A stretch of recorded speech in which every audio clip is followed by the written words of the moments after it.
Bonjour à toutes et tous, bienvenue pour ce nouveau tutoriel de chimie sur l'autoprotolyse de l'eau et le produit ionique de l'eau. Je vous renvoie tout de suite à la playlist acido-basicité dans laquelle vous retrouverez tout sur les transformations acido-basiques, la constante d'équilibre, la constante d'acidité, le pKa, le diagramme de prédominance, les couples, etc., etc. Et on se consacre tout de suite à l'autoprotolyse de l'eau et au produit ionique de l'eau qui va avec. Alors pourquoi un petit tuto là-dessus? Parce que c'est un outil qu'on utilise assez souvent dans les calculs, notamment dans les calculs pour les constantes d'équilibre et savoir si une transformation est totale ou limitée. Alors je vous redonne tout d'abord les couples de l'eau. Couple acido-basique de l'eau, H2O, HO-, H3O+, H2O. J'en profite pour redire que H2O est une espèce chimique amphotère, puisque c'est un amphotère ou une espèce chimique ampholyte, on peut dire les deux, puisque l'eau appartient à deux couples en tant que soit acide, soit basique. On peut dire que l'eau possède donc un caractère acide ici et possède un caractère basique là.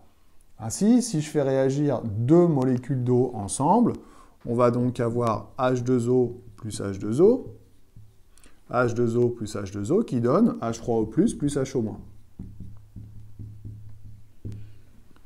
Voilà ce qu'on appelle la réaction d'autoprotolyse de l'eau. On peut rajouter les états physiques, liquide, liquide, aqueux, aqueux. Bien sûr, cette transformation physique est extrêmement limitée, environ 2 molécules d'eau pour 1 million. Alors là, j'ai mis H2O plus H2O, évidemment, on pourrait mettre 2 H2O. 2 molécules pour 1 million, donc c'est une réaction extrêmement limitée. Donc finalement, on ne va pas s'intéresser à cette autoprotolyse de l'eau pour son côté réaction totale, mais plutôt par l'outil qu'on va définir maintenant, qui va être encore une fois utile dans les calculs. Si j'essaye d'établir la constante d'équilibre associée à cet équilibre, on va écrire, je vous renvoie au tuto sur la constante d'équilibre, concentration en H3O+ à l'équilibre, fois concentration effective en HO- à l'équilibre, divisé par les concentrations des réactifs, mais là, comme c'est le solvant, comme c'est H2O, solvant et réactif, concentration effective en H2O, je ne mets rien.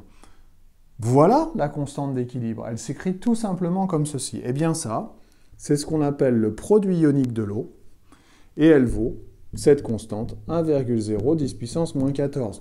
On voit de par sa valeur que c'est effectivement une transformation qui est extrêmement limitée.